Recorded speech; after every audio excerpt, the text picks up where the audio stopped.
I mean, that was a fucking. I said this to y'all before, but that was like a fucking seance, shamanic Exorcism. exorcism.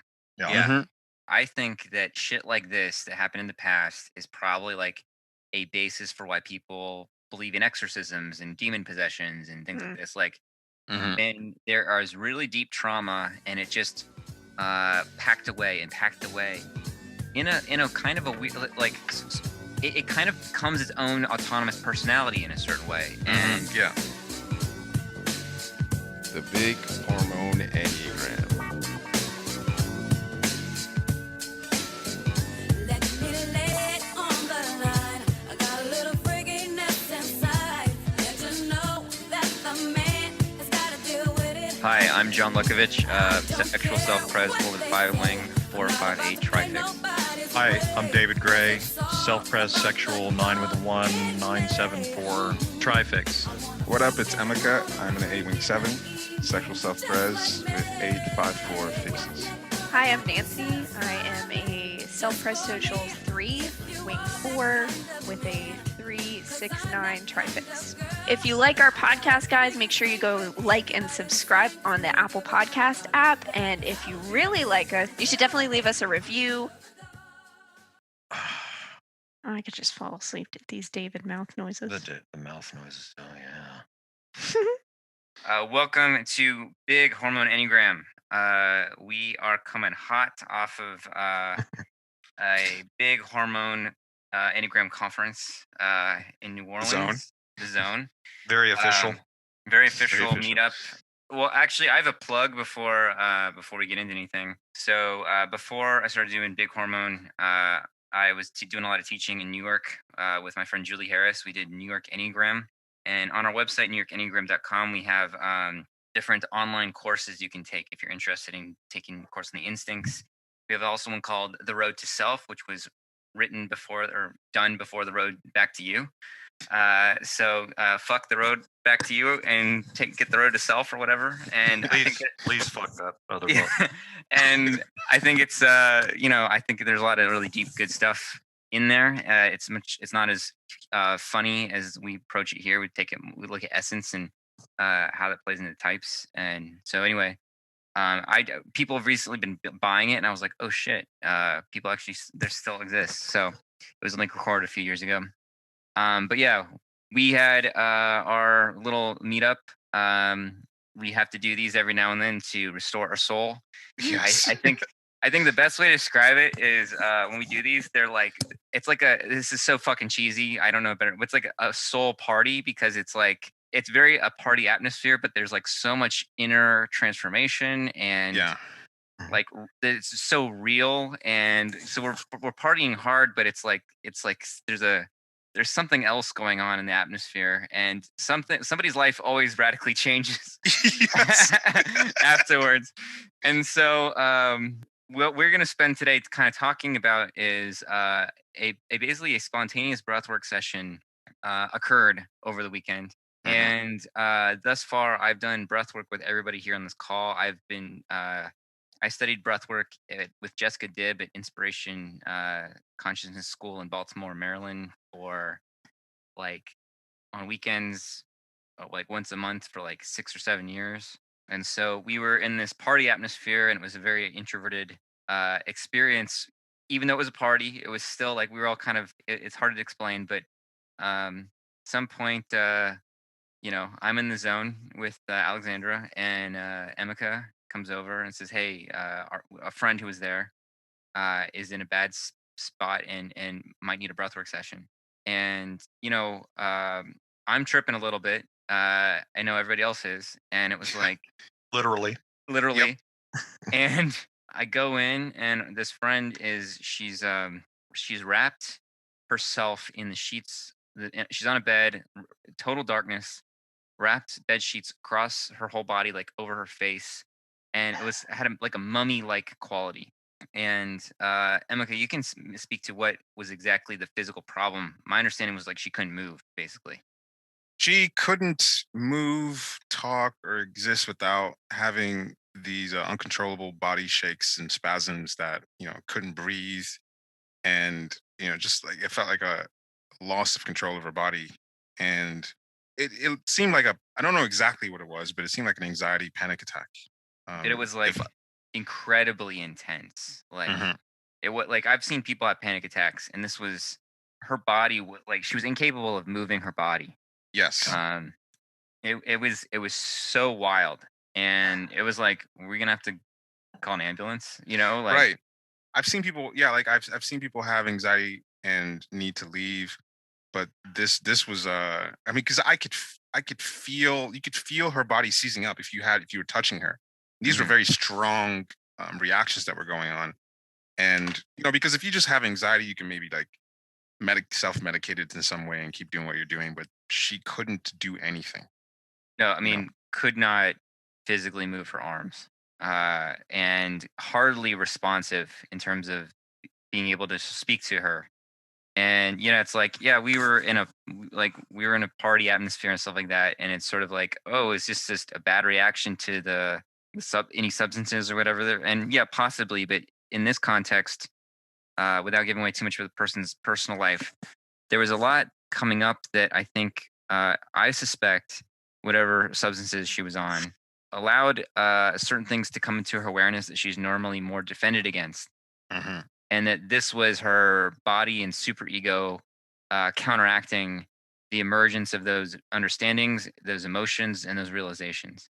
hmm Yep. and that there was several people, because of this meetup had a different vibe. It had a very introverted vibe, and so what was interesting is that compared to other meetups, that the reactions people were having to these sort of like heart opening types of substances that we were doing was to go inward, and some people would Hmm. even go to sleep. And there were other people who had done certain things that would normally turn you up, that had were experiencing similar things of like stuff that they needed to process were coming up. So that seemed like a theme, but in her case, her body was reacting with this sort of really intense, seizing kind of quality. Like her There was a body was, war between yeah. two big forces. Mhm. Yeah, So, she wanted to make it stop, and that's one of the things that she kept mhm. repeating is, "How do I make this stop?" Because she just didn't have any control of her body, and it was such an intense thing. And she And was that, concerned about how much space she was taking up in the group with this yes, thing coming up. right, right, right. So like I would imagine that I'm like on the low end between 50 to 100 breathwork sessions. hmm And so a breathwork session, I was trained in integrative breathing, and then if you know what holotropic breathing is, it's very, very similar, except it's individual. And so, like, I work with a client one on one, and as a breath worker, my main role is to, help them breathe properly and sort of be a mirror and a witness. And in a breathwork session, what happens is you breathe in a somewhat circular fashion, so there's like no pause between the in and out breath. And breathing this way, it balances the two branches of the autonomic nervous system, the sympathetic and parasympathetic. And for whatever reason, because trauma is in the body, and trauma gets stuck in the body when it's not properly trauma, I mean big and small trauma. When the energy around any kind of disruption or trauma is not really allowed to move through the body, through shaking, through crying, moaning, screaming. You do all these things to arrest the natural processes our body has for dealing with overwhelm. So most of us are stuck in a breathing pattern that where we're locked into stress. Stress is a product of the activation of the sympathetic nervous system. It's the fight or flight nervous system. And the sympathetic nervous system is one half of the autonomic nervous system. So the other half is the parasympathetic. So when you breathe more consciously and more deeply, it starts to balance those two aspects of the nervous system. So the parasympathetic is like rest and restore. So you start to kind of regulate your nervous system. And for whatever reason, maybe it's this, maybe it's some other thing, but because trauma is stored in the body, when you start getting more oxygenated, that trauma and the emotions around it and the physical tensions and patternings also start to emerge into awareness, so that you can experience them and process them and heal from them. And so the breath has enormous intelligence or power, capacity, whatever the word, to help us heal from really deep stuff that we have no idea is hanging around behind us. So most sessions they can have very intense elements to them. I've had some really intense sessions. A lot of times this sounds crazy, but a lot of times our traumas and our pains are sort of echoes or reflections of earlier birth trauma that happened in distinct stages. If you're interested in this, I suggest looking at integrated or holotropic breathwork by Stanislav and Christine Groff, the book. But there are distinct pre and post birth stages that have distinct themes that most of our traumatic experiences are like somehow reflecting, whether we have experience that reminds us on an unconscious level of the birth trauma, or that trauma just happens to have this archetypal template, whatever. So some of them are very gentle. I've seen people have orgasms during breath work. I've seen people have birth trauma that they relive and reconstellate stuff. It's wild. So anyway, this session was definitely, I think, yeah, definitely the most intense breathwork session I've ever experienced. How long do you think it went on? Was it a couple hours or? I think the total thing was probably 3-4 hours. Jesus. And I'm talking like when you guys got up and we helped her use the bathroom. Yeah. I think I was in there for a little over an hour before, like, and I was like, nothing's happening because, like, before you guys went to the bathroom, and then, like, she was up for a little bit, still Yeah. breathing, but standing. And that was probably like 45 minutes. And then I think going back into the room, that was maybe an hour. And Wow. when I got there, you and her were standing up, and from that point, and I didn't know anything that was happening because I was downstairs, and then I came up. From that point forward, I mean, that was at least another hour and a half that I was there Oh, wow. witnessing. So I lost all track of time. yeah. I had some substances in me, and like before this whole thing began, I went in to check on her, and I thought, because it was like, I forget what time it was, but it was like we're all trying to get ready to party, and went in to check on her with some substances in my system, and that's when I realized, oh shit, this is like a much more serious situation.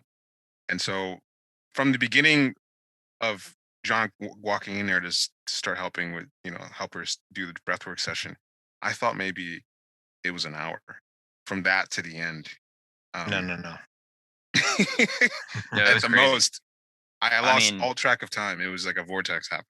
Totally. So like so the beginning was really bizarre because this was not a breathwork session that she had in a sense consented to. It wasn't like we're going to do a breathwork session. It was like her body was in such a state that it was like that or go to the hospital seemed like the only Yeah. option. Yeah. And during it, I was like, I made clear like, hey, I'm, John's here and I'm a breath worker and we're going to see if we can help, blah, blah, blah, but she was not fully, I mean, she was in another state, and you get in a breathwork session, like you get into a different mode. Like your mind is, you're like neocortex or whatever is not functioning the same way. And so, yeah, for a while it was scary because she could not hardly move, and she had the the sheet over her face, and there would be different kinds of emotions and things emerge that she would shut down really fast. Mhm. And I had to keep I mean, she was really spinning also. Like I had to keep telling her, don't resist, don't resist, when it became clear what was happening, that she was resisting and she was trying to get the body stuff and the freezing and the emotions to stop. And I was like, Right. they're not stopping. Like you can't stop them now. We got to just do this together. We'll just do it with the breath. And as a breath worker, there's also different parts of the body that I touch to help kind of move things and help things from being stuck. And almost nothing worked. And I had to like, I was tripping a little, so I had to like leave for a bit to go to the bathroom and come back and, kind of get my mind clear of like, all right, like get out of the party, time to do this. And so I don't know, it was just fucking wild. And I remember feeling like, I don't know if I can do this, or like, I don't know if this is going to help. Like, this seems really fucked up. Yeah. Um, There was a point where I started to get tired because I've been in breathwork sessions and I have some sense of, okay, you get to this point and things start to happen, and you get to the other side, and it wasn't happening. Exactly. And I could feel her body. It was still doing the same thing, and I was like, "What the fuck?" I didn't know if this was going to even do anything. It's weird looking back on it now, because now I can realize how serious of a situation that was. But I was worried that she was going to give up, but that didn't happen. Yes. That, Yes. that was a the thing that big blew me fear. away. She did not give up, and there was a point where I got tired, but she kept pushing. That was the most incredible part of it to me, Yeah. because I didn't think that this was going anywhere, but she kept returning, back to the edge of the cliff, to try to like convince herself to jump. Like You- her body knew she had to do this to purge Mhm. this. Yes. You know, the way you guys are talking about it sounds a lot like a birth process. Like, Oh, I don't yeah. know if you It noticed that, absolutely but was. Yeah, it was absolutely birth process, and that's a really good point, Emeka. Is I remember, like I'm tripping, so like my emotions like are not as impartial as they usually are when I'm doing breath work. Mhm. And like that was the thing I had to kind of work through. Like when I went to the bathroom, I left. I was like, I have to get my emotions in order. Like I have to like kind of like get my head in the game basically, because I like in a normal circumstance I can just kind of do it, and then here it was like there was other stuff affecting me, and I remember thinking like she had I think she'd said something like, "I don't want to do this. I don't want to do this" a couple times, and I felt her resistance enormously strong. And then I said at one point, because somebody was like, I can't remember who said it, but somebody was like, "Oh, like let's keep going," or she wants to go back into it, and I was like, "Oh no, I mean, she said she didn't want to, and I don't want to Who force." said that? Was that me? I mean, who Probably. said? I don't think it was me. I remember saying we're with you as long as it takes. Actually, Yeah, yeah. I probably. Well, I think I'd asked her if she wanted to keep going, and she said yes. And I think I told you that she wanted to keep going, because I asked her. but I was also late to the party, so so I had more strength. Maybe. Yeah. No, but that was the most incredible part of it to me, because there were stages and she kept re-upping. I felt like, you know, tired. Totally. But I'm sure she must have been fucking exhausted. Yeah, I was exhausted, and I felt like I'd felt the resistance energy and interpret, and then some of the things she said something in when first part one in the room. She was like, "I don't want to do this. I don't want to do this." Yeah, yeah, yeah. So then when you said I was like, "Fuck it, God! Like I don't know how this is gonna go."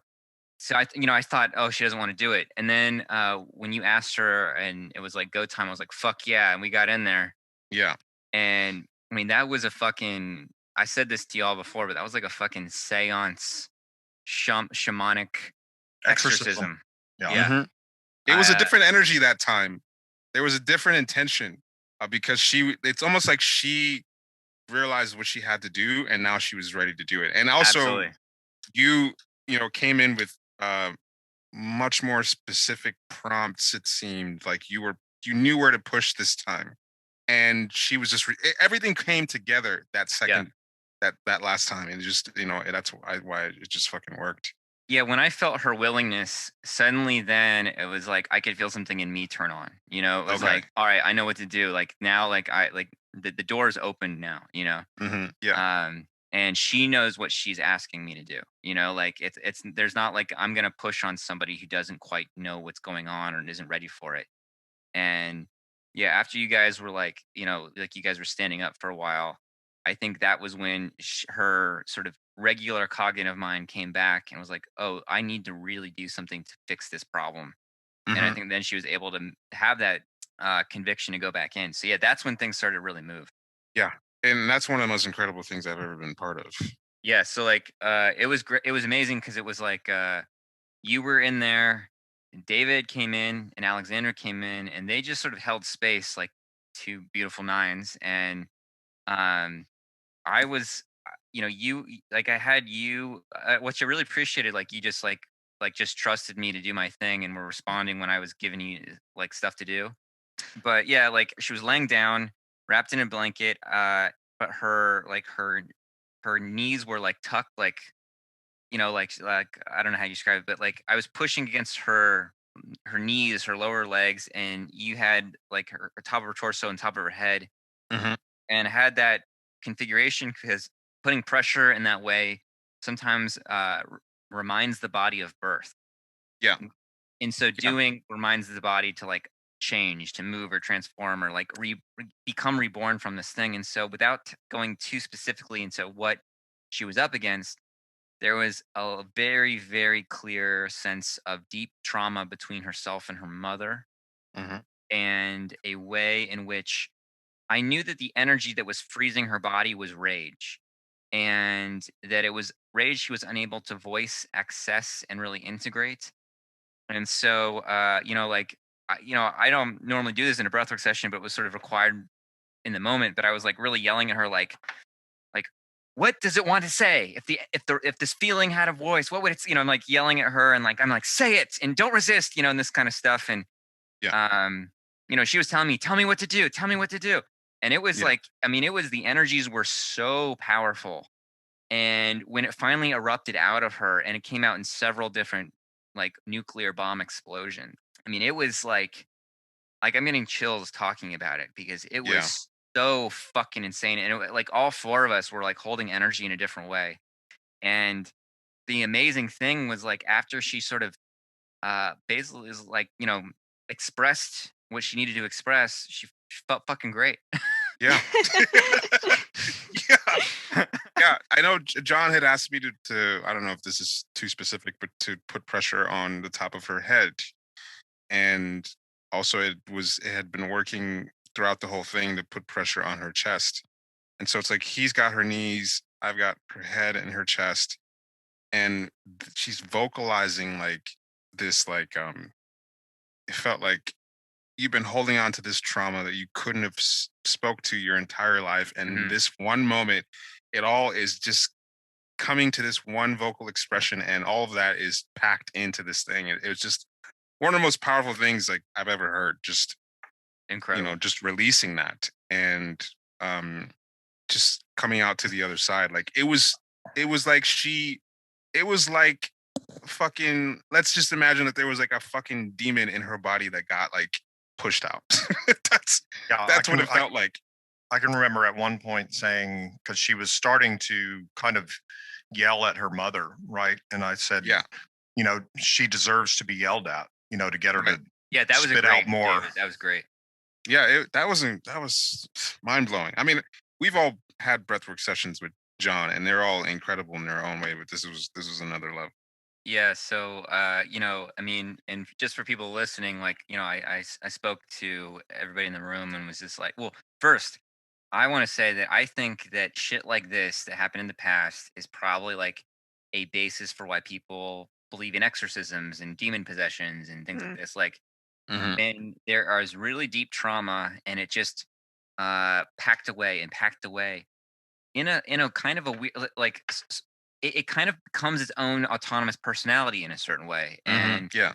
what I mean by that is like people who've been traumatized like soldiers or something that come back from war and start to pick fights, um at least by the logic that's described by like Peter Levine, who does a lot of trauma work with and he's an author and stuff. I can't remember his books, but worth looking at if this is interesting to you. That on some level we unconsciously try to re-engage our traumas so that we can have the full nervous system release and processing of the traumatic event. But because we don't really understand our bodies, even with all our medical fucking modern shit, we typically suppress all the shakes, all the heaving, all the weirdness that the body goes through to process trauma because we think it's like going to get out of control or hurt ourselves or we just don't understand it. So yeah, like it is. I think when you aren't able to access that and it's put away and it's put away and put away and controlled and controlled and controlled, and yet at the same time there's a part of your personality that's like trying to re-engage those original traumas to try to release them in some way, even if it's a very haphazard way. It can feel like its own fucking demon. It can feel like its own Yeah. thing. Hmm. So right, and I talked with everybody in the room after, like, just in case listeners are like, what the fuck. I talked with everybody after. It was like, that was huge energy. And like taking the metaphor of an exorcism, it's like if you exorcise a demon, it's going to want to find another body to get into. Hmm. So everybody needs to like ground themselves, maybe go outside, spend some time alone, recognize that they could be projecting on one another. Like Emeka was a very strong presence, and he's an 8 in his projection type. And so it's very easy to project the power of that event, or the holding of that event, or the person having the breathwork session could project her power onto Emeka, or me being kind of like the whatever, the witch Facilitator. doctor. Yeah, the facilitator, witch doctor, like me having some kind of special wisdom or something, or whatever's going on. Everybody needs to just like kind of chill and get ground and recognize they could be holding projections and projecting on each other. Yeah, that was a very important thing to hear you say about it, because I can imagine having a transformative event. I mean, that was a life changing event. That, like, there's a before and after. And even after this whole thing went down, she seemed like a different person. Entirely different in a good way. Yeah. Like she's just seemed more alive, more here, more like the qualities that you could sort of always intuit were like front and center, in terms of her humor and all that. So there's a danger of taking the transformative energy of that event and life changing, whatever, and saying it's because of you that Right. that took place, and so it's really important to stay grounded. And no, none of us could have made that happen. I mean, you're part of the process, but she's the only one who could have done that, who could have Totally. allowed that to happen. So I mean, there's going to be some aspect of wanting to like say it's because of this outside thing that I had this transformation, but it is because of her. Yeah. So I mean, that was pretty far out and wild and intense and whatever. And it's, I mean, fucking amazing that given all the circumstances and that we were all tripping and like Yeah. all the things that could have gone wrong, it was like actually like sublimely beautiful and Yes. really worked out Huge. like just like elegantly, and brought everybody closer together. Everybody whose heart was affected by that, I think. And I forgot to mention this at the beginning, but we're talking about breath work not just because we had a meetup, but because someone sent in a question Right. that we should talk, that they wanted to learn more about breath work and what it is. And so it seemed like perfect timing that we had this amazing, incredible breathwork session over the last week, and that we can all talk about it now.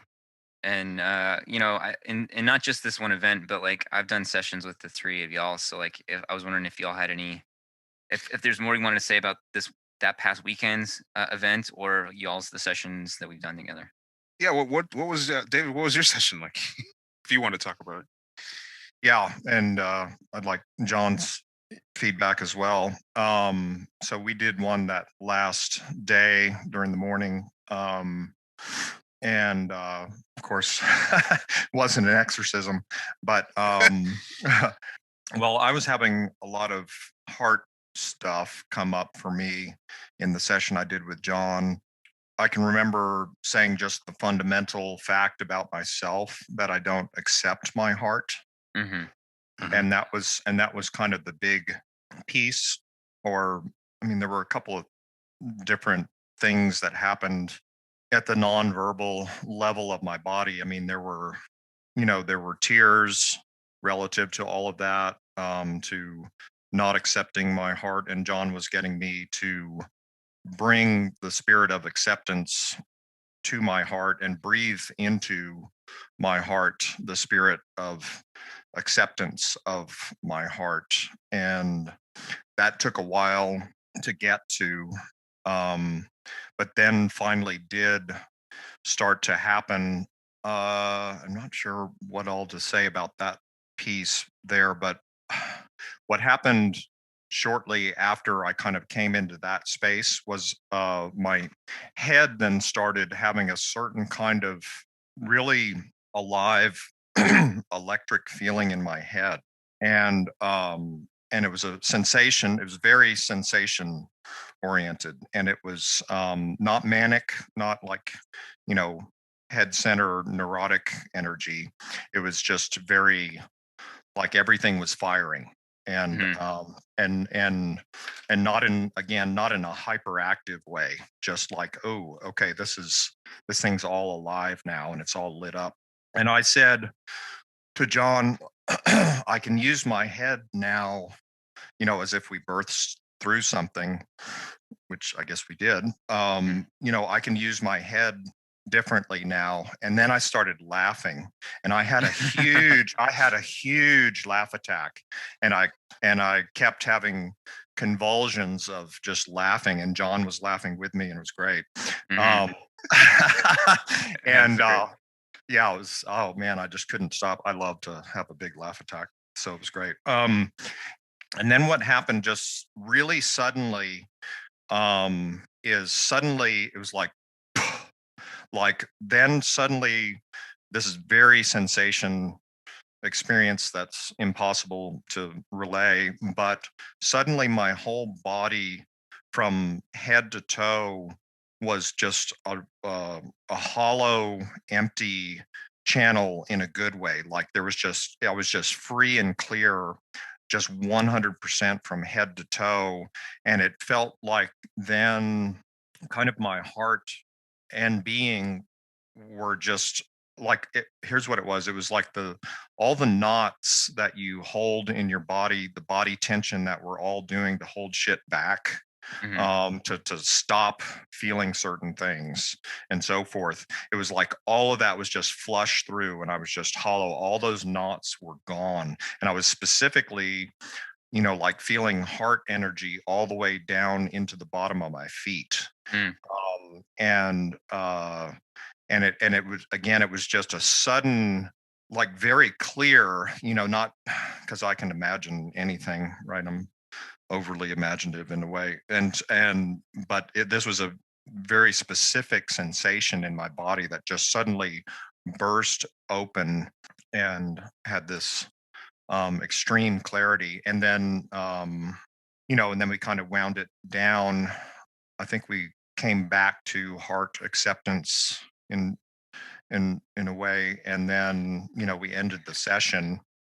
And one thing that was interesting was John left me to just kind of recover or whatever, in the bed there, and just getting up and moving around was like being in a completely different body, almost not being able to walk. I remember that. Yeah, and disoriented, but I mean, it was all, but not like something that would cause anxiety or concern, right? It was just, Mm. Yeah. just being a different being. Right. So yeah, it's amazing. Yeah, it was cool because I've known you a long time, and like, I don't know, you can nine ghost yourself real easy. Like, you can sort of Yep. choose to appear and disappear in front of somebody's eyes, and so uh, you were just so much more there. But like, you weren't there in like a taking up space kind of a way, or like a expand. It was just like I could just feel you so much more vividly and more like dimensionally and more like texture. And Mm, you just seemed like just yeah, you just seemed more here and more at ease with being here, and just more fully here. And yeah, it's like I've always felt your heart, but it was like a really distinct impression of it that was like ongoingly there, rather than here it is, but I kind of like keep it hidden a little bit and then come back. And it was like you were just there and very heartfelt. And uh and it wasn't like you were suddenly cheesy and sentimental or anything like that, but it was like I could just feel it. And like, even when we went to the airport and stuff like that, there was just this sense of you being more there. It was very cool. yeah, I've been working on staying with it, and just being conscious of holding, well, it's just more clear because you can see the personality, right, trying to form back into its thing, right? Hmm. And of course it's probably done that to some degree or whatever, but at the same time just being conscious of it in a new way because of having seen Right. really clearly, like in my body, which is my main center, just what that is as an experience, to so I've been making a point of being with it. And it was, here's another thing that was interesting is, and this is the cheesy part here, is one thing I thought about right afterwards was Nancy. And Hmm. because I have there's a thing that I get sometimes with threes that threes can do for me, just holding them conceptually in abstract space, certain threes, there's a certain way in which that there's an innocence there in a way around the three heart space for me, or the style of it. And I was thinking about her as I was laying there afterwards. That was part of what was going through my mind. And then, I got up and so forth and said hi to everybody again and reintroduced myself to the world. And and got in the shower, just shortly thereafter. And then Nancy called, and Nancy was having something going on for her that was like real heart stuff, like real Oh, big, wow. big. Yeah, it was real big too. And it was like, oh wow, this is amazing. I mean, even, I couldn't relay all of that. I was literally in the shower and put her on speakerphone and just was talking to her while I'm in the shower. And we're talking. And so it was great. I mean, it was just perfect. Just the ideal thing to happen right then. And I can't even explain exactly why, but so that was a really beautiful piece of it. Those kind of synchronicities start to happen, like, Yep. when both those energies move, but also like when those energies move such that we're allowed to be more here. Yep. Yeah, for listeners, we didn't say this, but Nancy couldn't make it on the weekend. So, but it's cool that you were there energetically. Yeah. Well, I was glad. I was really happy to speak with you. That was further heart swelling for me to connect with you that way, even though you were connecting with me because of something you were going through that was difficult. That was continuing my connection in what I had just experienced with John. So it was beautiful to have you be there with me in that way. Yeah, this past week is like made it impossible for me not to pay attention to my heart. So I just like can't really function without just crying all the time. So it's kind of interesting that we both had those Hmm. kind of moments that broke our hearts open Hmm. at the same time. I'm sorry. No, it's Oh, no, totally no, cool. no. We're here with you, Nancy. Totally cool. We should have more of these. I don't know if makes sense to do another session with John, maybe. That would probably be helpful because I know I have my therapist told me I should go chop wood because I have a lot of pent up rage. Mhm. And that's what a lot of this is. Mm, And I don't really know what to do with it. yeah. So it's making it really hard for me to function. I've been doing online breathwork sessions with people. Like, I'm still getting the hang of it. It's still useful and helpful. It's not maybe as powerful as it might be in person, but you can't go wrong with breath. So maybe like later this week you want to do something. Yeah, I would like that. Cool. And so I've had a session with John. I think that was in 2019. Yeah. Here in Chicago. And I mean, that's one of those significant events. I've never had anything like that happen before. And I think the theme of the session was, I mean, John could feel that I had a lot of armor Yeah. physically, um, which is typical 8 stuff. And I don't remember if it was like trying to get to my heart space. Maybe it was like, I don't remember if that's what it was, but it was like trying to find a way in. And intuitively, he figured out that there needed to be some kind of push. And there was a point where he was, you know, on top of me with pillows, like providing this much force, and I was pushing against it. And that's when the dam broke. There was a breakthrough emotionally for me. And one of the things I think we talked about was that I have not been able to cry since I was 15 or 16, which is a really weird thing. Not to say that I have not been able to like shed tears, but actually cry. Had not been able to experience anything like that since that long. And that's, probably like armoring. And even I think there was a point in my life where I actually tried to cry and I was unable to.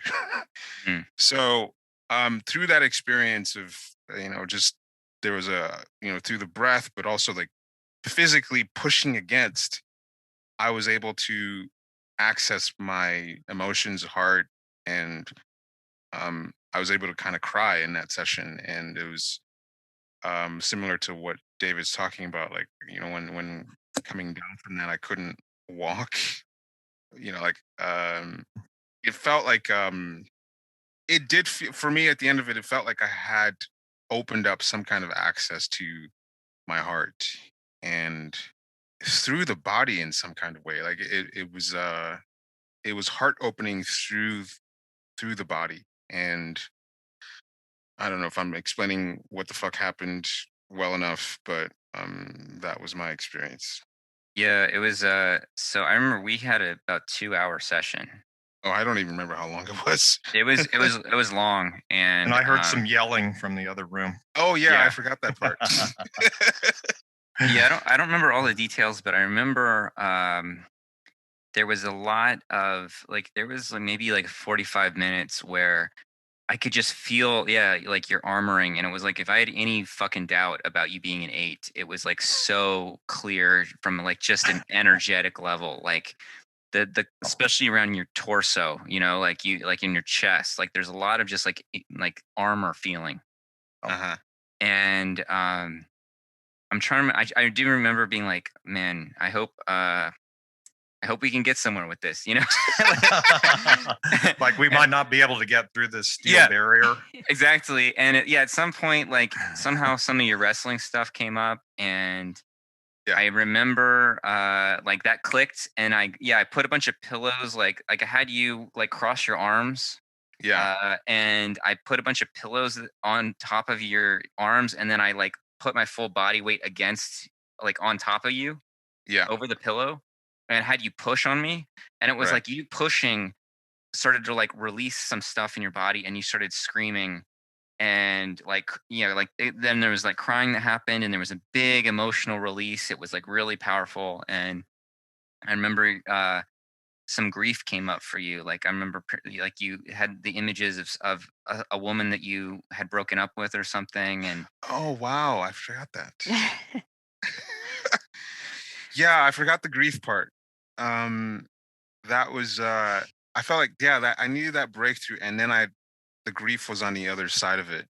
right. And it was such an intense experience of grief. I don't think it feels like the 8 armoring, just like sometimes people talk about like 8s not having access to the heart. It's like I can hear it, and it just sounds so far away. Like the heart feels like such a distant, I experience these feelings, but it just feels so faint. And in that moment, it was loud. Like the experience of grief was so loud and so present for me. And that's kind of, what I was hoping to experience was it feels like I'm numb emotionally. Not the feelings are there, but it's like they're really hard for me it's really hard for it to even get to me Mhm. because of the armoring. And in that moment, I felt really touched by certain things that maybe I couldn't even my personality structure wouldn't even allow me to even feel. Um, and so yeah, that was a really cool moment because I could actually feel grief for certain things that I'd never been able to process. Um and even like when I've gone through certain bad breakups, there's still an element of trying to find a way to my heart. Like I know there are bad feelings in there, like I'm experiencing some kind of grief, but I can't even touch it, or it can't even touch me. Mhm. And so that stuff just gets backed up. And so there was just some backed up grief that I hadn't been able to touch my heart that I was able to touch in that moment. So it was really cool. The other thing that's interesting to me too is that you told us on that same trip that the last time you had cried was actually around a situation with the wrestling team that you were Right. on. So the wrestling thing was in there. Yeah. Yeah. That's interesting to me. Yeah. And I don't even know what the fuck that means, but I mean, it was such an intense cry, and it was in front of other males, which is the Right. worst fucking time that something like Yeah. that can happen. I cried so hard. It was like Niagara Mhm. Falls. I don't think Mm. it's almost like all of the cries that I could have had in my entire life. I cried at that one fucking moment. And Oh, yeah. maybe my personality was like, that's the last fucking time you're gonna do that. This Yeah, was that- awful. We're that- never doing that- it again. that, I mean, typologically, I mean, that really is a thing with gut types. I mean, Riso talks about it, and maybe it was in personality types, but just that there's this thing with gut types where they do this insane thing of trying to just completely remove a whole huge chunk of what it is to be a human being.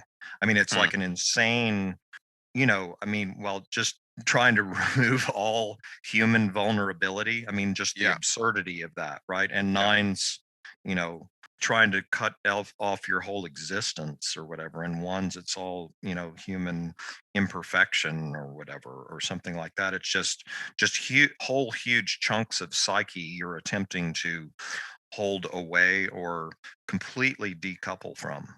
It's crazy. I think Yeah. also in the mix too that Emeka of the wrestling cry had something to do with your father. Yeah. Oh yeah. Of course I glossed over that. Oh yeah, that thing. Yeah, The 4 will because just walk you right back.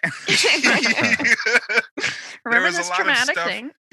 I think that connected to the whole resistance thing, because there was a lot of me feeling like I was, I had to push up against this, father He's an figure 8. who's also an 8, who's basically stopping me from doing all the shit that I want to do. And of course the you can see how that would relate to wrestling, which is I needed to push up against something to even access that grief Yeah, in the body. in the body. Yeah, I mean, so there's a lot of like anger growing up, that I even have parents, like I even have not only just parents but also like hyper controlling dad who is just trying to like not even like stop me from doing things that aren't good, like just control what I do.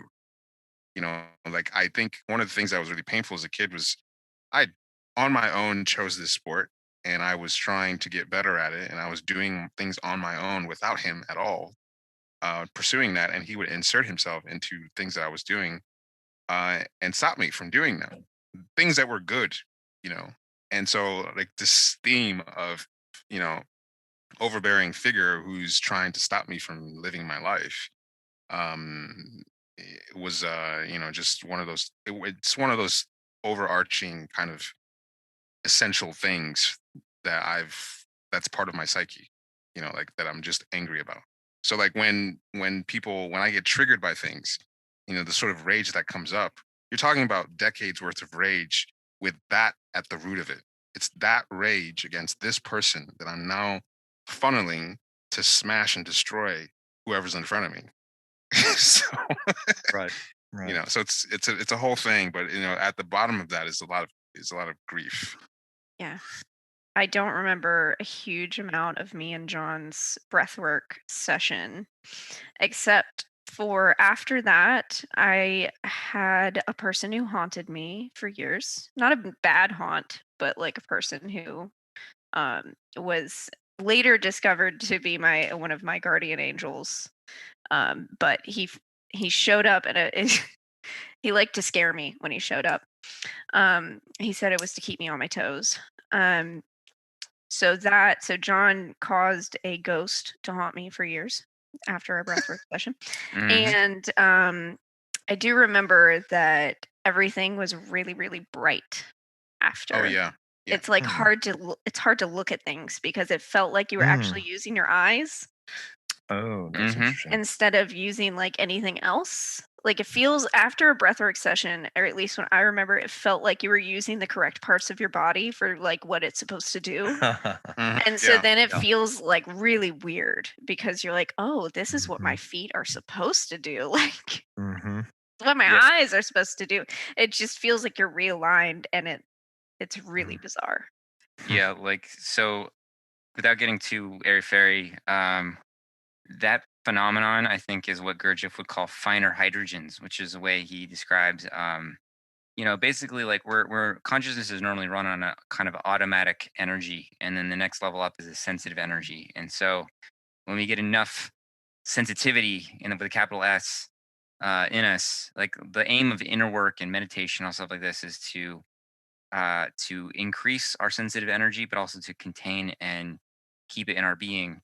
And so when like I've had the experience after a long Vipassana meditation or breath work or whatever, there's a kind of like a things seemed amped without it being like a drug amp. Like it's just like, whoa, like the light is brighter.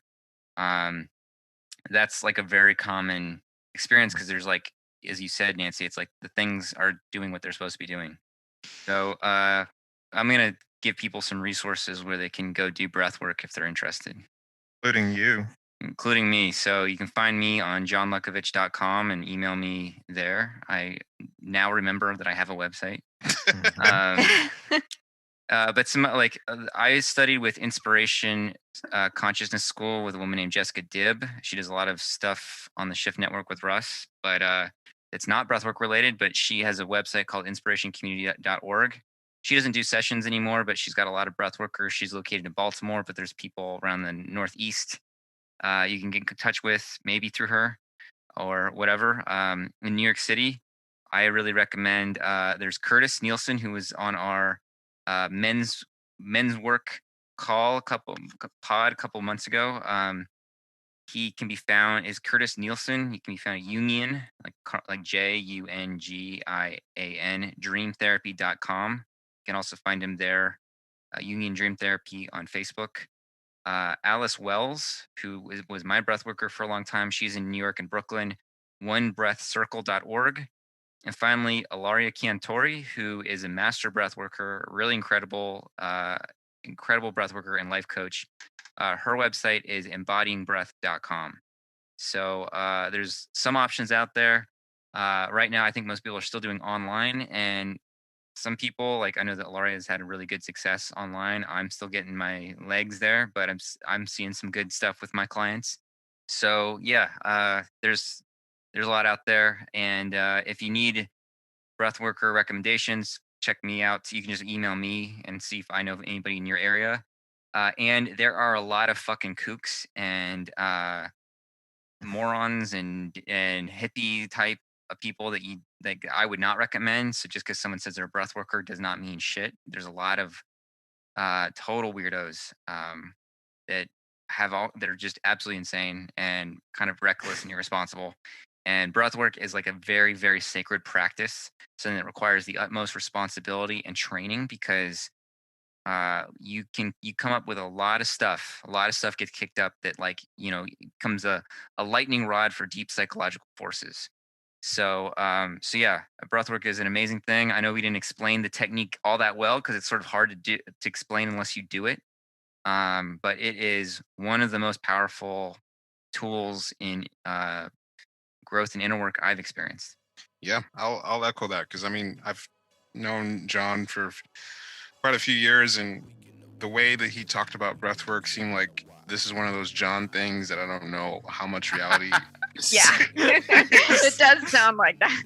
I don't, because I mean he's talked about a couple breathwork sessions that seemed completely otherworldly, and I'm like, I know that what he's talking about is probably real on some level, but how real is it? Right. So going through this experience, I overcame it, pushed through whatever skepticism I had because this is a real physical experience that I had. And, so when John talks about, breathwork session, I mean, now I've been part of incredible breathwork sessions. This is one of the most incredible modalities of inner work that you can do. So if it sounds weird or you're skeptical of it, just fucking do it. Like, this is one of the most powerful things that I've ever witnessed. And, just over the last weekend, a life-changing event took place and we all were part of it. And it's one of the most incredible things I've ever seen. And that was breathwork. So yeah, give it a fucking shot. This is some serious. It was a magical event, like in the capital M magic. And fools doubt me. That I'm making shit up with all my Egypt or all my whatever, and then they learn. Then they learn. Yeah, it's get on board with breathwork. It's actual serious shit. If an ape thinks it's for real, it's for real. Yeah, seriously. All right, guys. All right. Talk to y'all next week. Yeah. Okay. Later. Nancy, we'll be in touch about whatever. All right. All right. Later. Bye. Bye.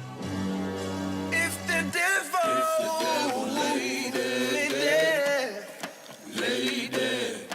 To revive a recluse, to revive a recluse. Nothing but of your reap that from thy lips, lurking like an apology, fighting to be heard.